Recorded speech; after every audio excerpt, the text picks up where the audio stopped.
Tá começando agora mais um Vida e Saúde, seja muito bem-vindo por aqui. Aqui tá um sol tão gostoso, o sol realmente traz alegria, traz mais vigor. E você, como é que está?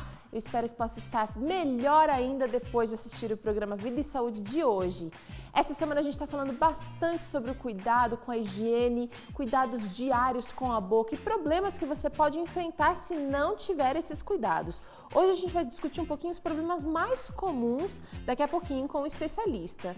Temos ainda uma conversa muito interessante sobre mosquitos, transmissores da dengue, chikungunya e outros problemas que você pode enfrentar com esses mosquitos. A gente também vai falar um pouquinho sobre o quadro 60 e quantos, vamos falar um pouquinho sobre a melhor idade e vai ter com certeza uma boa receita para você fazer em casa sem medo de ser feliz. Receita saudável, receita saborosa que o Felipe Biasi está trazendo para a gente daqui a pouquinho aqui no programa Vida e Saúde. Tá só começando, interaja com a gente, acesse nosso facebook.com/Vida e Saúde, você pode deixar lá a sua impressão, você pode mandar sua foto contando a sua história pode servir de inspiração para muitas outras pessoas que estejam passando por situações parecidas e é muito bom quando a gente recebe notícias de que você vai melhorando pouco a pouco a sua saúde, vai melhorando aspectos que antes pareciam impossíveis de serem alcançados e você realmente nos motiva a fazer um programa cada vez melhor. Agora, se você quiser ver especialistas aqui respondendo as suas dúvidas, manda pra gente também lá no Facebook, que é sempre muito bom a gente construir um programa que vai de encontro às suas necessidades. Eu quero agradecer você que é Anjo da Esperança também por fazer o programa Vida e Saúde, tornar o programa Vida e Saúde possível. É graças ao seu cuidado, ao seu empenho, à sua dedicação que a gente consegue fazer uma televisão com conteúdo de qualidade e alcançar mais pessoas com a mensagem de esperança que toda a grade da TV Novo Tempo tem para oferecer. O nosso muito obrigada e que Deus realmente possa recompensar todos os seus esforços. Nós queremos convidar agora para estar conosco o Dr. Ebenezer Oliveira, meu grande amigo. Seja muito bem-vindo. Tudo bem? Tudo bem. Espero que a gente possa ajudar hoje muitas pessoas a melhorar o cuidado com a boca. Vamos lá? Vamos. Vamos lá. Ontem a gente falou muito sobre higiene, sobre o cuidado diário. Hoje a gente vai falar mais sobre os problemas que essa falta de higiene ou esse cuidado... E não dá nem para dizer que é só isso, mas problemas que são mais comuns de serem encontrados na boca. Vamos falar da cárie. Em primeiro lugar, ontem você já deu uma pincelada. O que é a cárie, doutor? Bom, a cárie-ítero é uma doença, né, que acomete os dentes. Na verdade, os dentes, ele é composto por algumas camadas de esmalte, dentina. E a gente não consegue ver, quando a gente pega quando a gente vê um modelo de dente assim, a gente consegue ver, parece que só um osso que tem um leve brilho, mas dentro dele tem outras estruturas, né? Isso. Então a parte de fora que a gente vê é um esmalte, né? E abaixo do esmalte tem a dentina. A doença cárie, ela atinge o esmalte primeiramente e vai comendo literalmente o dente em direção à dentina. Se você não tratar a doença cárie, ela pode causar vários problemas. Vamos lá, fala aí um dos problemas. O mais comum é a dor de dente, né? Que aliás, quem nunca sentiu, quem já sentiu sabe o incômodo que é. Dor de dente, dor de ouvido, a gente não deseja nem para inimigo, Sim. né? Diz que é uma das piores dores, né? Então, assim, a gente sabe que dói porque dentro do dente existe um canal que a gente fala, lá existe nervos e vasos sanguíneos. E quando a cárie chega nesses nervos, aí que causa essa dor. Entendi. Por isso que causa dor insuportável. Entendi. Né? Dentro do dente, né? Tem um dente que a gente consegue ver Tem, isso? na verdade aqui eu vou tentar tirar aqui do meu modelinho, né? E por dentro aqui você vai ver, não sei se a câmera consegue pegar. Consegue. Né? Essa parte vermelha aqui que é a polpa do dente ou o canal do dente. Até dente de leite tem essa mesma estrutura, doutor? Sim, essa mesma estrutura, né? Então fica protegida, né, essa polpa pelo esmalte, pela dentina. Mas aqui você vai ver que a cárie vai comendo literalmente o dente até chegar nesse local, que aí começa a doer o dente. Começa então aquela dorzinha, aquele incômodo, que às vezes começa pequenininho, depois vai aumentando. Isso. E a cárie é um processo dinâmico, né? Na verdade, ela começa a desmineralizar, ou seja, a formar buraco nesse esmalte e vai cavucando literalmente. Existe outros, além do risco da perda do dente, existem outros riscos para a saúde de uma cárie que não é tratada? Sim. Ontem você falou que, por exemplo, uma bactéria de cárie pode parar no coração. Existe também essa possibilidade assim, para outros riscos no corpo? Sim. Na verdade, assim, as bactérias que causam a cárie, elas estão presentes na boca e pode causar outros problemas em outras regiões, como eu falei ontem a respeito da endocardite bacteriana, que é uma bactéria que está presente na boca e que pode estar alojar no coração. Sim. Outra doença que é muito comum, que é a doença periodontal, ela tem uma ligação com algumas doenças. Por exemplo, quem é diabético, a gente consegue identificar uma pessoa se tem possibilidade de ser diabético ou não através da doença periodontal, porque existem umas bactérias específicas da boca que causam essa doença periodontal que dá a probabilidade de ser uma doença diabética também. Então, a ida regular ao dentista vai ajudar, inclusive, a prevenir ou talvez até indicar um problema com diabetes. Sim.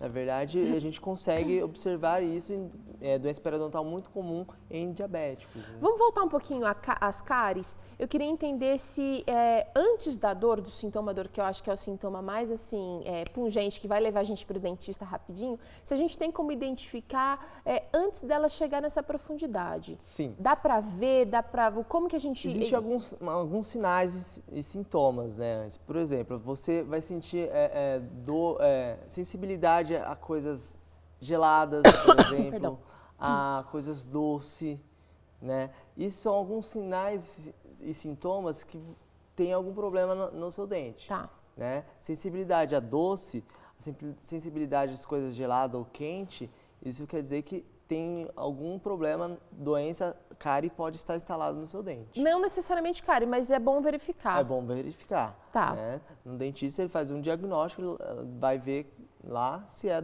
a cárie ou não. Tá. E se for, vai fazer o tratamento. Como que é esse tratamento da cárie? Então, o tratamento da cárie nada mais é tirar a causa, que é as bactérias. Né? Então, a gente remove o tecido que a bactéria já destruiu, corroeu, e coloca um cimento ou uma restauração, um outro material para proteger o dente, para as bactérias novamente não chegar a corroer esse dente. E esse cimento ou esse material que é colocado, ele é um material permanente ou é um material que precisa também de revisão, pode dar infiltração? Fala um pouquinho disso pra gente. Na verdade, é um material que precisa sempre estar revisando, né? Existem materiais restauradores mais comum que a gente encontra hoje em dia no consultório, que são as resinas, que são da cor do dente. Você tira a cárie e coloca esse material.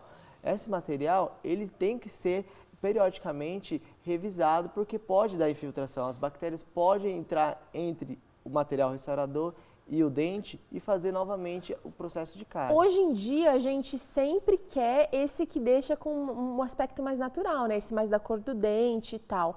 Mas antigamente se usava um cinzinha, chamada amálgama. Isso mesmo. Existe diferença de resistência de um material para outro? Tem um que é melhor do que o outro, a despeito da estética? Sim. Na verdade, o amálgama é melhor, porque é um material composto por alguns minerais, né? Ele tem composto com mercúrio, a prata, e esses compostos são mais resistentes à fratura e até mesmo à corrosão. Tá. Né? Porém, mas hoje esteticamente em dia, não fica bacana. Esteticamente não é tão legal. A gente utiliza muito amálgama em dentes posteriores para fazer restauração. Agora, dentes estéticos anteriores que a gente fala, a gente utiliza mais a restauração de resina. Tá. De quanto em quanto tempo pode ser que essa restauração ela dê problema? Ou não tem esse prazo? Depende muito do paciente, como ele faz a sua higiene bucal, se ele cuida bem ou não. O paciente que cuida bem, tem gente com restauração de amálgama. Eu, por exemplo, tenho uma restauração que tem há mais de 20 anos na minha boca. E não deu problema? E não deu problema. Agora, tem gente que faz restaurações e 6 meses depois tem que fazer novamente. Agora, um outro cuidado que é muito essencial a gente ter é o que o Dr. Ebenezer mencionou ontem. Às vezes a gente economiza a ida ao dentista e aí, eu não digo nem só economiza a ida ao dentista, mas a gente não escolhe bem o profissional. Porque, infelizmente, como todas as áreas na vida, a gente tem os profissionais que são melhores preparados e os que não estão, assim, tão bem preparados. Depois pode sair muito caro. Uma restauração que de repente não foi feita da maneira adequada ou que não aprofundou pode gerar um problemão depois, não é? Sim. Na verdade, assim, a escolha do profissional é muito pessoal, né? Mas a gente dá umas dicas. Por exemplo, um profissional bem gabaritado, ele tem um consultório organizado, ele tem um consultório limpo, você vê os materiais são novos. Hoje em dia a gente tem muito dentista popular, que eu acho que facilitou até a vida das pessoas a ida ao dentista. Mas a gente tem que ter critérios, não é? Tem, porque assim, na verdade, a gente está lidando com materiais que devem ser esterilizados entre um paciente e o outro para não ter doenças cruzadas, né? Então, assim, você tem que ter esse cuidado que às vezes você vai num profissional com um orçamento muito diferente do outro profissional, mas você tem que ver qual que é o valor agregado a esse orçamento. Por exemplo, o valor agregado, se o profissional utiliza materiais estéreis, o profissional tem material que está de boa qualidade, está no prazo de validade, então tudo isso você tem que ter em mente. E além do mais, eu acho que é muito pessoal a escolha do profissional, porque você às vezes vai com uma indicação também é muito válida, não é não, Sim, doutor? sim, é claro, existe assim como os médicos, existem especialistas dentro da odontologia. Por exemplo, você tem que usar aparelho ortodôntico, você vai procurar um especialista em ortodontia. Né? Ou, às vezes, por exemplo, está com dor de dente, tem que fazer um tratamento de canal, vai procurar um especialista endodontista. Então, isso tem muita indicação de profissional também. A gente vai fazer uma pausa aqui na nossa conversa, doutor. Vamos acompanhar agora a reportagem que a Rafaela Martins preparou para a gente, conhecer um tratamento no caso de perda óssea bucal. Olha só que interessante. Olá, Teru, tudo bem? Hoje nós vamos falar de um problema muito comum na nossa sociedade, a perda óssea. Além de comprometer a saúde bucal, isso pode motivar o surgimento de doenças psicossociais. Por isso que nós viemos aqui no Instituto conversar um pouquinho com o Dr. José Vicente Contatori para entender um pouquinho mais dessa patologia. Esse novo tratamento, que representa um novo paradigma, ele representa, sem dúvida, uma luz no final do túnel para os pacientes que têm perda óssea. Porque todo osso, ele tem, como nós mostramos aqui no diagrama, uma parte mais clara, que é a cortical óssea. Então, nós temos, na realidade, a parte externa óssea, duas corticais, a cortical direita e a cortical esquerda. E entre as duas corticais, nós temos a medula óssea. Então, o que acontece? Quando o paciente mastiga sobre o dente, quem vai receber a força da mastigação? É o osso. Ele que vai absorver a força. No momento em que o osso absorve a força da mastigação, nesse momento, todos nós perdemos células ósseas na cortical externa, que é essa área mais clara. Acontece que as células da medula óssea ficam preparadas em posição. Por quê? Porque no momento em que a cortical perde células, as células da medula interna se multiplicam e repõem as células que perdeu. Mas nem sempre isso acontece. Existem casos em que a medula não produz novas células, causando sérios problemas. O paciente perde células ósseas na cortical e as células da medula ficaram inertes. Você perde células e não repõe. Só tira células e não repõe células. Você tira e não repõe. Isso é o que nós chamamos de perda de massa óssea. Quem tem esse problema não consegue nem mesmo fazer implantes ou enxertos. Para você ter uma noção, a perda óssea impede que o sangue nutra os ossos da boca, deixando esses ossos fracos e porosos.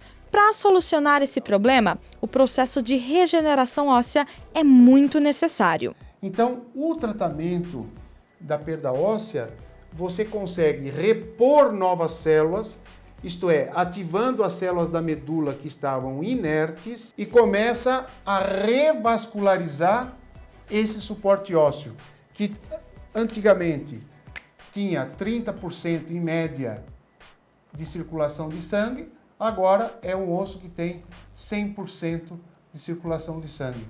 Conclusão, o resultado que você vai ter sobre esse osso é muito satisfatório em todos os aspectos. Como realmente é feito esse procedimento de regeneração óssea? Nós vamos colher o sangue do paciente, 5 vasconetes, ou então vamos pegar uma agulha traumática e aspirar com essa agulha células adiposas do abdômen. Levo essas células para um laboratório de citogenética, coloco numa estufa e vou fazer com que essas células se multipliquem. Vai chegar um momento que elas se dividiram a tal ponto que eu tenho mais ou menos 1 milhão de células. Aí eu pego essas células, vou para um microscópio de alta resolução e vou separar as células melhores que eu obtive naquele material de enxerto. O uso de células-tronco tem sido muito comum no Brasil. Por isso, ele é utilizado para ajudar pessoas que sofrem com severos casos de perda óssea. Mas ainda bem que a ciência é usada por Deus para contribuir na nossa saúde. Interessante, hoje em dia a gente tem muita tecnologia disponível para essa especialidade ou para as especialidades da odontologia, né, doutor? Sim, a odontologia ela cresce diariamente, é uma especialidade da área de saúde que constantemente está desenvolvendo materiais novos, técnicas novas. E é interessante como a pesquisa também tem assim interligado a odontologia com a saúde integral do ser humano, não é? A gente vê até nos protocolos, né, de prevenção para gripes, resfriados, o cuidado com a boca, tá lá, o uso do fio dental, escovação. Eu queria falar um pouquinho agora sobre o mau hálito, que é também um problema bastante comum e que muita gente não sabe lidar, nem quem convive, nem quem tem o problema. Ontem você falou do enxaguante bucal que ajuda também a evitar esse problema. Que outras táticas ou técnicas existem para combater o mau hálito? Teru, o que seria mau hálito? Mau hálito, na verdade, seria uma placa bacteriana aderida à língua. É uma das causas do mau hálito, né? Uma causa frequente. Isto, né? O que pode também causar mau hálito? A doença gengival, como eu falei, são placas bacterianas que estão ao redor do dente também que causam inflamação. Mas também tem outras formas que pode causar mau hálito. Problemas estomacais, por exemplo, infecções, né? Abscessos. Isso tudo tem que ver qual é a causa do mau hálito para poder tratar, né? Os enxaguantes bucais vão resolver aquela técnica de escovar a língua diariamente, ou prática, né? Não técnica, mas a prática da escovação da língua, vai combater o mau hálito? Ajudará sim a combater o mau hálito, porque vai diminuir as placas bacterianas aderidas no dente. Consequentemente, o uso de enxaguante bucal também ajuda a diminuir as placas bacterianas e o mau hálito também. Então, mau hálito nem sempre é um negócio que dá pra gente resolver em casa, de maneira caseira. O doutor Ebenezer está dando aqui dicas de repente, começar a escovar mais a língua, usar o enxaguante bucal com um pouquinho mais de frequência, mas se não resolver, o uso do fio dental é importantíssimo, porque também vai ajudar a eliminar um pouco mais dessas bactérias.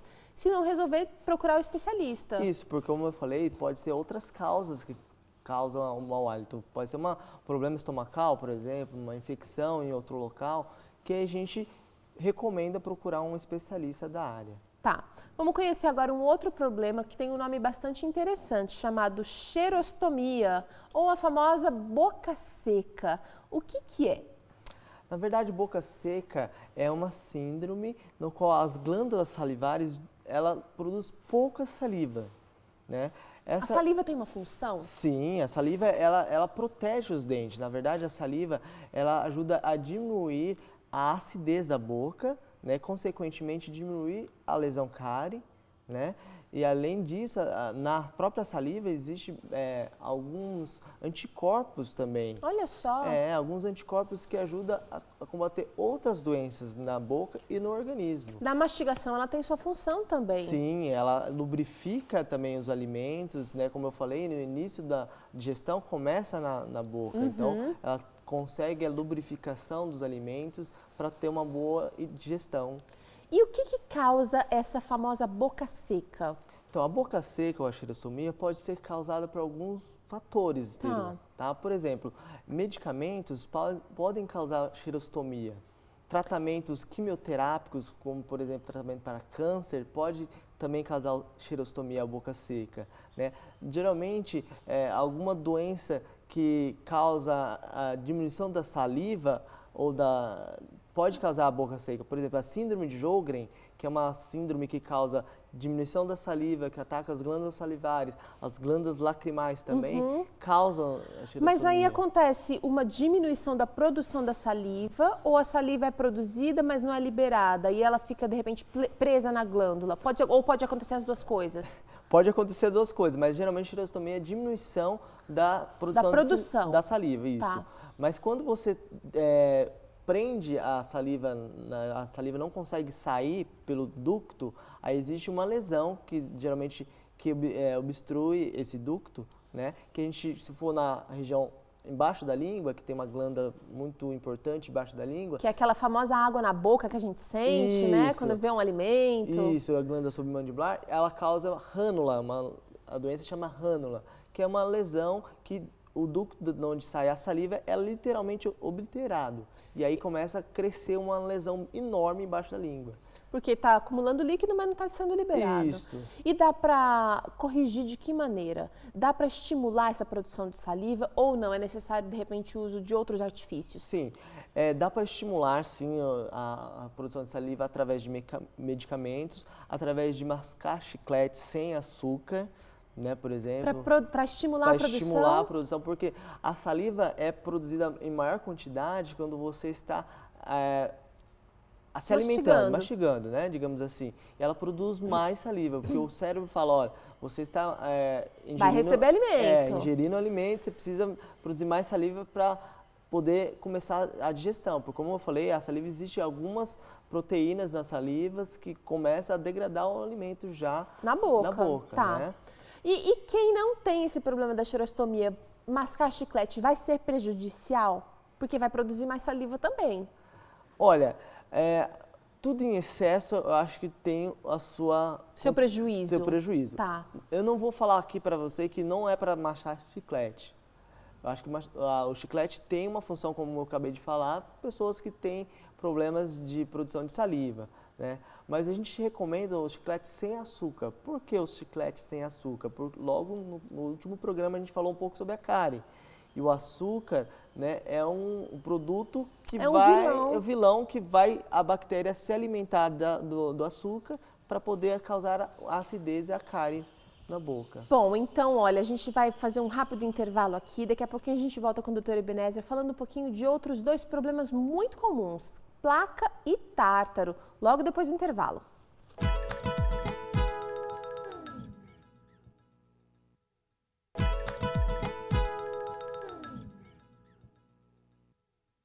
Vida e Saúde está de volta, a gente está falando sobre os cuidados com a sua boca, com a minha boca, cuidados que todos nós devemos ter para evitar problemas comuns. Esse é o assunto de hoje. A gente já falou bastante sobre cáries, a gente estava falando um pouquinho agora no final do primeiro bloco sobre a importância da boca bem lubrificada pela saliva. Só para amarrar, finalizar esse assunto, boca seca vai gerar algum problema de saúde para a boca? Sim. A boca seca, na verdade, é a pior doença, que é a cárie, vai causar mais cárie, porque não vai estar lubrificando, né? A pessoa que também tem boca seca tem um sintoma de ardência na boca, então a dificuldade de engolir é grande. Então, consequentemente, ela vai comer menos. Alimentos mais ácidos, como um molho de tomate, como, sei lá, algum tipo de picância, também vai ter dificuldade. Vai ter dificuldade, né? Então, a gente recomenda, no tratamento, procurar um especialista. E o especialista vai verificar, né, o cirurgião dentista, se é necessário você ter saliva artificial, porque existe no mercado saliva artificial, ele vai indicar você ingerir bastante líquidos, né, mascar chiclete, como eu falei, sem açúcar, para ajudar a estimular, né, e às vezes até um medicamento para ajudar a estimular a produção de saliva. Entendi, muito bem. Vamos falar agora sobre outro problema muito comum, na verdade acho que são dois problemas, a placa e o tártaro. Muitos produtos disponíveis no mercado prometem acabar com placa e tártaro. O que são? Na verdade, a placa bacteriana são uma coleção de bactérias aderida ao dente. Ela tem uma cola que praticamente adere ao dente. E essa placa bacteriana, se não for removida, ela vai começar a endurecer, porque ela vai começar a pegar restos de alimentos e sais. Vai agregando Vai ali. agregando e sais minerais que contém na saliva e vai endurecer. Endurecendo, ela chama-se tártaro. Então, a placa bacteriana é uma consequência, o tártaro é uma consequência da placa bacteriana. Entendi, é uma evolução da placa. É uma evolução, isso. Ela só é a mesma placa bacteriana, só que mais agregada a sais minerais e endureceu. E geralmente o tártaro é mais difícil tirar do que a placa bacteriana. Queria saber como é que é feita essa remoção? Em casa dá para fazer com esses produtos que o mercado promete ou só no profissional? Tá. Então, assim, a placa bacteriana a gente utiliza a própria escova fio dental para remoção. Tá. Remoção com a escova fio dental. Mecânica mesmo, então vai escovar. Isso. Já o tártaro não, aí você vai ter que ir no profissional, cirurgião dentista, ele vai utilizar um raspador. Geralmente, né, a gente tem hoje no mercado um aparelho chamado ultrassom, que é um raspador rápido, faz na velocidade do som para retirar esses tártaros, né? E muitas vezes as pessoas têm uma ânsia de ouvir aquele barulhinho raspando o dente, né? Mas infelizmente, gastura, né? Isso, infelizmente é necessário, né? E aí tártaro que não é retirado pode se tornar cárie, por exemplo? Ou não? É outro tipo de composição? Na verdade, o tártaro ele pode aderir às placas bacterianas, às bactérias que causam cárie, tá? Mas, por incrível que pareça, as pessoas que têm tártaro não têm cárie. Olha só. Porque é um outro tipo de bactéria, né? A bactéria que causa mais cárie são bactérias anaeróbicas, né? Digamos assim. Tem os lactobacilhos, né? Já o tártaro é outro tipo de bactéria que gruda ali. Vamos falar, falando sobre esse assunto, né, de um tipo, de outro tipo, agora eu acabei de me lembrar a importância de se manter assim, a sua escova ser sua e de ninguém utilizar. Cárie passa, essas bactérias passam de uma boca para outra, como é que é feita essa migração de bactérias? Na verdade, assim, a gente sabe que o alimento contribui, não é? Sim. Na verdade, as bactérias, elas conseguem passar de um ambiente para o outro através de um veículo.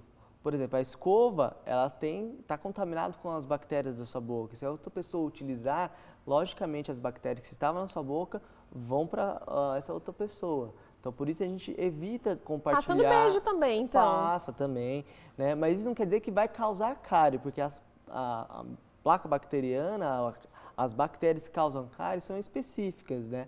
Mas, assim, elas podem ser transmitidas, sim. Tá. Né? Doutora, agora eu queria falar um pouquinho, que você falasse um pouquinho sobre um outro problema que é muito comum e, assim, parece que atinge crianças, velhos, adultos, que é a hipersensibilidade, ou a sensibilidade a coisas quentes, coisas mais azedas até, coisas mais ácidas. Por que acontece isso? O que acontece no nosso dente? E por que nem todo mundo sente? Na verdade, a sensibilidade ocorre, né, principalmente em pacientes que têm a camada que protege o dente, que é o esmalte, ela se desfaz e aí deixa ao meio bucal a dentina, que é a parte bem... Que é uma parte sensível. Tá. E aí causa essa sensibilidade. Então, pode ser causado por bactérias, sensibilidade, pode, mas também pode ser causado mecanicamente. De que forma? Através de uma escovação excessiva, forte, ao redor dos dentes. Que vai empurrando a gengiva. Vai empurrando a gengiva vai abaixando o nível e expõe a raiz do dente. Tá. E aí, nesse momento, você sente sensibilidade, muita sensibilidade, a doce, a coisas geladas, coisas quentes. E, na verdade, a gente deve proteger novamente o dente. Existe uma maneira de restabelecer esse esmalte? Na verdade, não. Né? A gente faz uma... Esmalte, uma vez que foi embora, já era, não tem isso, como. Não tem, hoje em dia ainda não descobrimos, pode ser que mais para frente a ciência descubra algo, mas na verdade a gente tem que proteger, né, através de uma restauração ou através de aplicação de flúor, né? Porque o esmalte ele não vai não vai remineralizar o dente ali. Mas a gente vê propagandas por aí de produtos que prometem devolver não a proteção do não esmalte, mas assim, desensibilizar esses dentes. Então você vai poder ter uma vida normal, não com tanta sensibilidade. Sim, dessa forma que eu acabei de falar, proteger novamente o dente, Com né? flúor. Então, flúor é né? Existem outros produtos no mercado também que ajuda a proteger o esmalte, ou proteger o dente, na verdade. Tá certo. Doutor, obrigada pela participação hoje. Doutor Ebenezer está ajudando a gente a entender como melhor cuidar da nossa boca, da nossa saúde bucal, não só pela estética, que é importante, porque também vai influenciar na sua saúde psíquica, não é? A gente precisa ter um bom sentimento quando se olha no espelho, Sim, mas autoestima, principalmente pela saúde em geral e saúde integral. Amanhã a gente volta com mais. Obrigado. Fique agora com Dica Vida e Saúde. Em sequência, você acompanha aqui mais uma entrevista com o Dr. Crushi, falando um pouquinho agora sobre mosquitos, da dengue, chikungunya e outros tipos de mosquitos que causam doenças. Não guarde mágoas. Faz mal para a saúde e para a alma. Teve um problema no trabalho, na escola ou na família? Seja corajoso. Valorize o seu próximo. Ame. Perdoe. Muito bem, agora é hora de entrevista aqui no programa Vida e Saúde. A gente está aqui com o Dr. Manfred Crusch, que é o médico responsável aqui pela Clínica Adventista Vida Natural. Obrigada pela participação, doutor. É um prazer estar. Hoje o assunto é dengue, chikungunya e outros mosquitos transmissores de doenças. A gente até precisa tomar cuidado com o que fala, porque não é bem assim que a coisa acontece. Mas quando a gente fala de doenças transmitidas por mosquitos ou por outros animais, parece até uma coisa de um passado que ficou lá atrás, mas que voltou com tudo agora. Dengue é um problema que a gente pensou que realmente tinha sido controlado, e agora parece que a gente está na luta novamente. O que é a dengue, doutor? Bom, dengue é uma desse trio, né? É um trio, né? Zika, chikungunya e dengue, né? São as três estrelas atualmente do show. E os três dengue, monstrinhos aí. Os três que estão trazendo deles, naturalmente o mais conhecido e que tem uma repercussão maior, obviamente, é a dengue, pela sua grande quantidade de casos. Né? No ano passado, registrou-se quase 500 mil desses casos de dengue, né, no Brasil. E esse ano já está na faixa de 80 mil, né, desde o início do ano para cá. Né? Então, ele realmente é um problema de saúde pública. Eu me lembro de né? pequena ver a prefeitura, ver o governo dedetizando e tal, e aí depois de um tempo assim não se ouvia mais falar em dengue, e agora voltou com tudo. Pois é. Parece que a coisa descontrolou novamente. É que são outros fatores, né? Porque a gente não pode dizer, bom, essa doença não existe mais. Como que a gente pode falar isso? Porque a doença depende muito do nosso estado de saúde, depende do ambiente que você vive. Ora, é muito diferente você morar num lugar aberto, onde tem ar suficiente enfim, o local aqui é saudável em si, do que morar dentro de uma cidade sem ventilação, poluída, com condições socioeconômicas não tão favoráveis, né? Onde as pessoas estão mais susceptíveis a essas coisas, porque eu não acredito que esses animais foram erradicados. Não é possível você acabar com vírus, bactérias e essas doenças. Elas estão aí, só elas não se propagam havendo maior ou menor condição para isso. E voltaram às condições antigas, tá entendendo? Já pensávamos que a tuberculose já era coisa do passado, mas agora que se vê ao redor das cidades, que não tem saneamento, onde as pessoas têm recursos inferiores, não se alimentam bem. A tuberculose voltou. Voltou. Então, não é a doença em si o problema, é a situação do ser humano que permite essas doenças retornarem. Isso é muito lógico. Mas e no caso da dengue, como que ela é transmitida? Ela é transmitida pelo mosquito. Todas as três são não é um mosquito. Aqui você falou dengue, mosquito...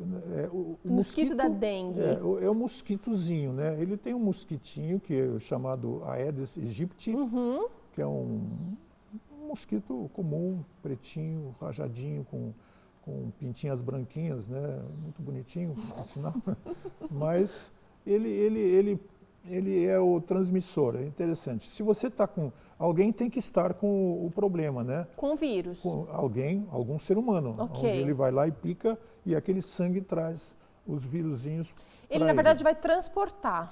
Ele é um transportador. Ele nos faz esse favor, né? O curioso é que ele pega o seu vírus da dengue, engole, né? Chupa o sangue, engole, entra nas glândulas salivares dele e toda vez que ele vai dar uma picadinha, né? Ele transmite aquilo ali. Bem que esse mosquito poderia dar uma denguezinha nele, tá entendendo? Mas ele não, ele fica numa boa, tá entendendo? Ele não é sensível à dengue. Ou ele tem um sistema imunológico muito bom, sei lá o quê. Ou então alguns morrem e a gente não sabe, né? Mas é possível que ele não sofra nada e pior. Ele parece que ele dura 45 dias, né? É a fêmea, né? Que transporta. Então, durante os 45 dias, toda vez que ele picar, ele pode estar passando, porque os bichinhos ficam lá e não saem mais. Agora, existem diferentes tipos de dengue. Vamos falar um pouquinho assim da gravidade desses diferentes tipos e também principais sintomas. Acho que isso é importante.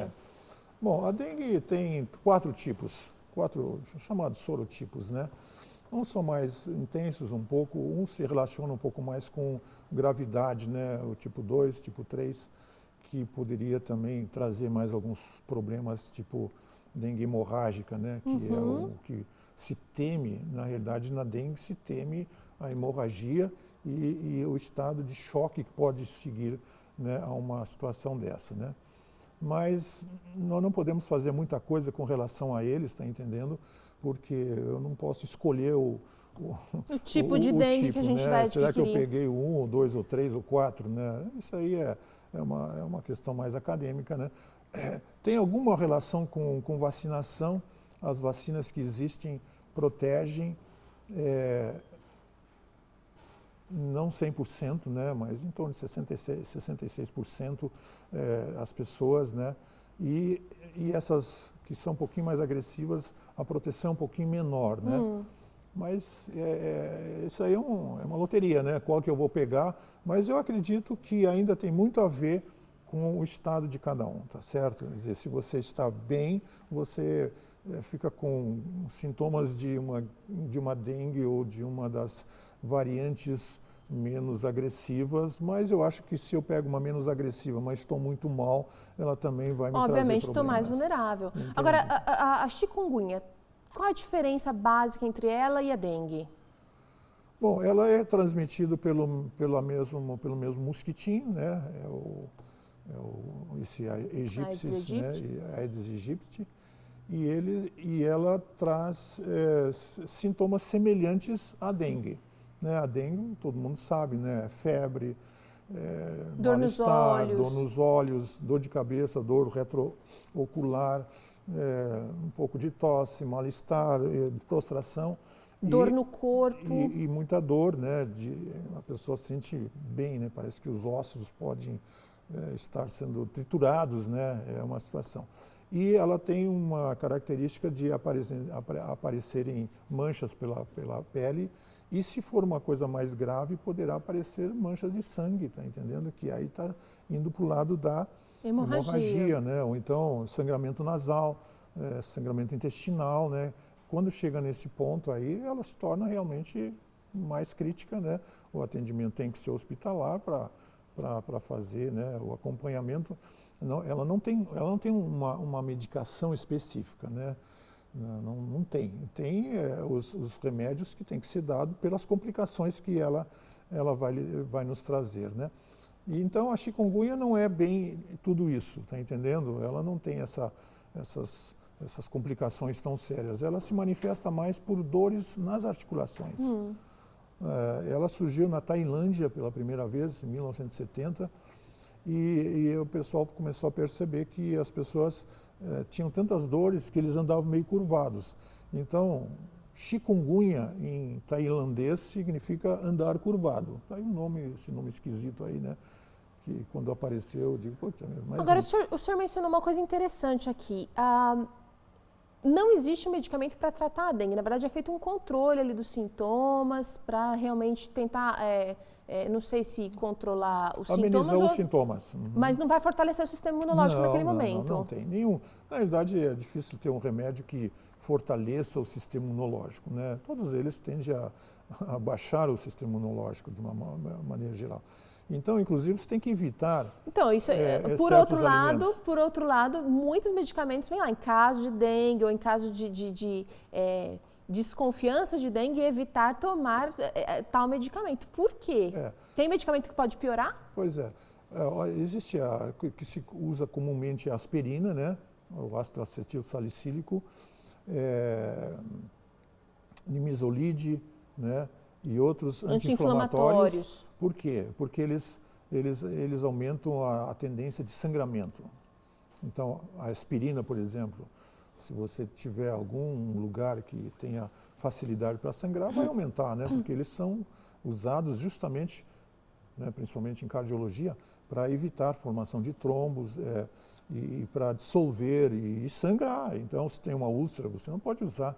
E a dengue, como eu não sei qual delas eu vou pegar, se eu vou pegar hemorrágica ou não, então, por precaução, nem use, né? Então, se aconselha um outro paracetamol, né, que é esses mais comumente usados, que não tem, digamos, essa influência de promover hemorragia. E cortisona também não deve usar, né? Então, tem alguns remédios que não devem ser usados. Por isso, se aconselha muito a não se automedicar. Porque a gente não sabe. Outro dia uma amiga minha ligou e falou, olha, estava com aquela gripe, você lembra, estava mal? Então, passou, agora já estou melhor, mas foi feito o diagnóstico, eu tive dengue. Uhum. Então, tem pessoas que vão ter e que não vão nem saber, mas se automedicar, vai ter um possível Pode ter um problema se ela tiver, digamos, uma tendência a uma mais grave, né? Eu não estou dizendo que se você tomar AS, você vai transformar a sua dengue, que talvez fosse limitada benignamente, em hemorrágica. Não. Mas se você tiver uma tendência já de ter essa, você está correndo riscos mais sérios, né? É por essa razão só. Entendi. Muito obrigada, Dr. Cruz. Amanhã a gente volta aqui falando sobre um outro assunto importante, que é o Zika vírus também. Muito bom. A gente vai agora para um rápido intervalo. Na volta tem culinária. O Felipe vai ensinar mais uma receita saudável para você. Não sai daí, não.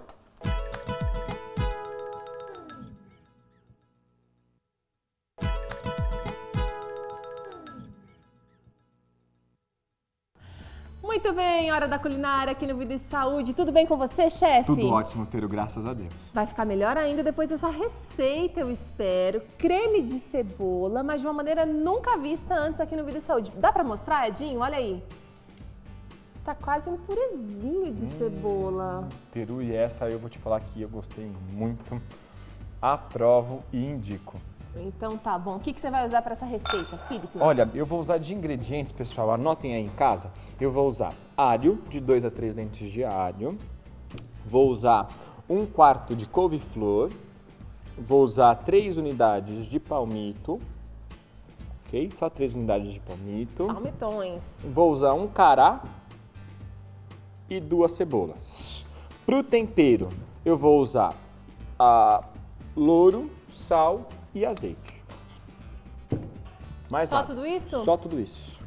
Muito bem, daqui a pouquinho então você aprende creme de cebola. O Felipe está determinado, ele disse que essa é uma receita que vai valer a pena. Aguenta aí um pouquinho, a gente vai acompanhar agora o quadro 60 e quantos e na volta o passo a passo desse creme de cebola.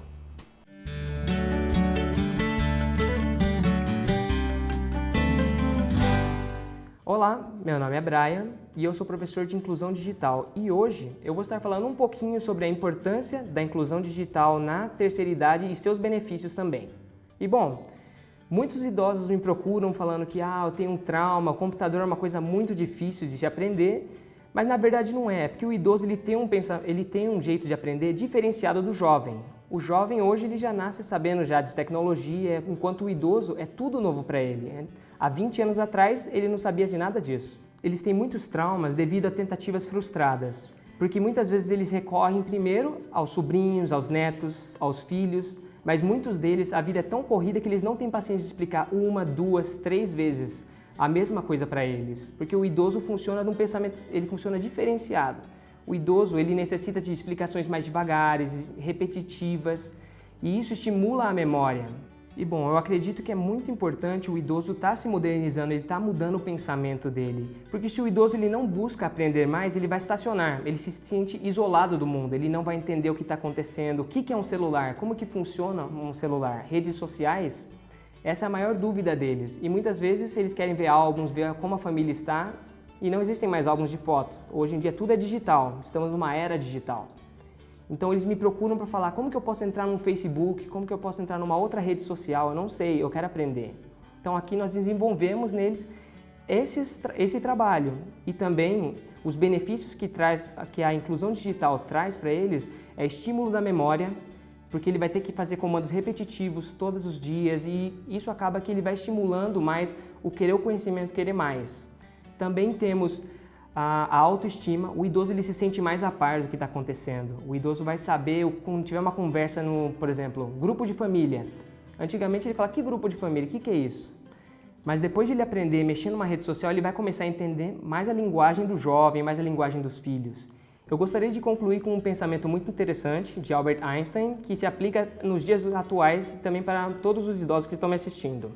A mente que se abre a uma nova ideia jamais voltará ao seu tamanho original. Um exemplo, se você arriscar a mexer com tecnologia, depois você vai ver que você vai ter um pensamento totalmente diferente do que é tecnologia. Não é um bicho de 7 cabeças, não é uma coisa difícil, é uma coisa que exige só o querer. Você precisa querer para conseguir buscar. Então, obrigado a todos que estão assistindo e até a próxima.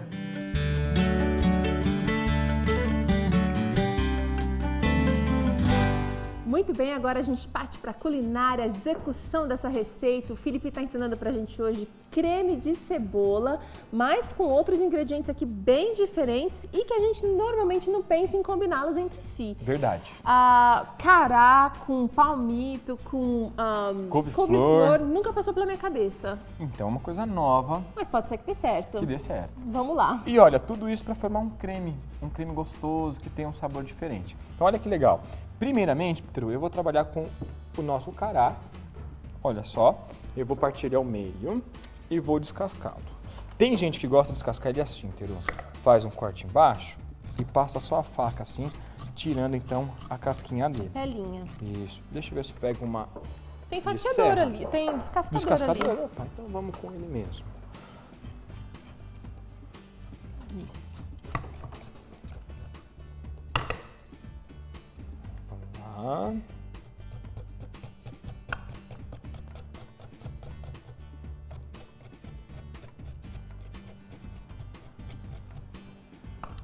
Deixa eu ver se eu faço com a faquinha, que é melhorzinha. Cará, inhame, são todos da mesma família? Todos a gente chama de tubérculos, né? Que são raízes, são da mesma família. E eles têm a fama de serem, assim, depurativos. Isso. Que seria, o pessoal que está em casa ter um entender? Depurativo, na verdade, é aquele alimento que vai ajudar a desintoxicar, vai ajudar a limpar o sangue. Muito bem. Teru, veja. Olha, o cará tá desse jeito. Eu vou fazer o seguinte. Na panela, eu vou levar ele direto. Então, olha, já vou fatiando aqui, ó. E ele é bem macio, hein, Felipe? Bem molinho. Bem molinho. Você sente aqui, parece que ele é até mais crocante, assim, olha. Sim. Você sente... Ele é mais mole para cozinhar do que a batata, por exemplo, ou não? É. Ele demora menos tempo do que a batata. Tá. Mas ele ainda assim tem a mesma característica. Olha, Teru, e eu vou continuar picando ali, então, o palmito direto. Direto na panela? Direto na panela. Palmito. Ai, perdão. Imagina. Deixa eu limpar essas cascas aqui, porque daí talvez você precise da tábua, E né? fica mais fácil, né? Beleza. Eu vou colocando tudo aqui mesmo. até só desfiar o palmito, 1, 2, 3 unidades. Virando a tábua, quer vir pra cá? Quero. Muito bem. Olha aí, vou fazer uns cortezinhos aqui. Vou colocar o palmito. Mais um ou não bem. precisa de mais? Não, tá bem. Deixa assim, só 3 unidades é o suficiente. Pego a couve-flor que já está lavada. Vou tirar alguns pedacinhos e vou usar toda ela, ok? Esses dias eu tava na feira, Felipe, e aí eu ouvi uma moça comprando e falando, eu não sei que outra forma de fazer couve-flor a não ser frito. E eu fiquei pensando, nossa, existem tantas maneiras de se consumir couve-flor. Hoje mesmo, na hora do almoço, a gente comeu aqui, outro dia a gente comeu aqui na clínica, no almoço, uma salada de couve-flor crua. Muito boa. Assim, olha, a couve-flor dá pra fazer crua, dá pra fazer assada no forno, dá pra bater ela cozida e fazer um creme de couve-flor, dá pra fazer gratinada. Olha, essas são as que eu consigo lembrar agora. Ela é bem versátil. Dá pra colocar numa sopinha. Numa sopinha. Que tem naquele livro de receitas de bebê da professora Elisa Biasi. Isso é verdade.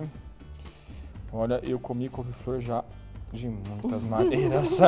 Assado fica muito bom também, né, Felipe? Fica. Olha, eu gosto dela só com sal, azeite e no fogo, sem tampar, sem nada. Na frigideira. No assado, no forno. Que ela dá uma queimadinha. Eu gosto também. E aí eu gosto de colocar gergelim. Mas a minha avó realmente só fazia ela frita. Fazia uma massinha com ovo, farinha e fazia ela frita. Realmente é aquela que a gente lembra de vó, De né? vó, é. Liga o fogo, vou deixar ferver. Depois que ferve, eu bato o teru. E o louro você acaba batendo no liquidificador? Perdão. Não, o louro eu vou acrescentar agora. Se a Teru não tivesse me lembrado. Gosto sempre de dar dica pro pessoal que tá em casa. Ferver o palmito sempre que chega, viu, gente? Porque tem esse risco de botulismo e tal. Então, E tá macio, hein? É difícil uma receita com palmito que não seja tão gostosa, né? Isso é verdade. O palmito é uma delícia, não é? Posso provar seu creme? Pode. Nossa, eu tô engraçado hoje. Poucas e palavras. vocês aí estão entendendo tudo, né? Seguinte, 20 minutos aí, vem pro liqui quente. Quente. Aí eu vou corrigir o sal. Tira o louro ou deixa com louro? Tira o louro. Sempre tira o louro. Vai bater sem o louro e você deixa, depois de 20 minutos, você vai ver que vai estar macio a batata, o cará, e aí você vai poder bater. Assim que tiver macio, você bate, pessoal. Olha só. como é que vai ficar, ok? Parece até que estava mais consistente, mas ele tá bem cremosinho mesmo, olha. Como um purê. E cheiroso também. Vou mostrar de novo, Edinho, ó. Bem cremoso, ó. Esse é o creme de cebola do Felipe, que também pode ser chamado de creme de palmito com cará. Também. E vamos ver. Creme de cará.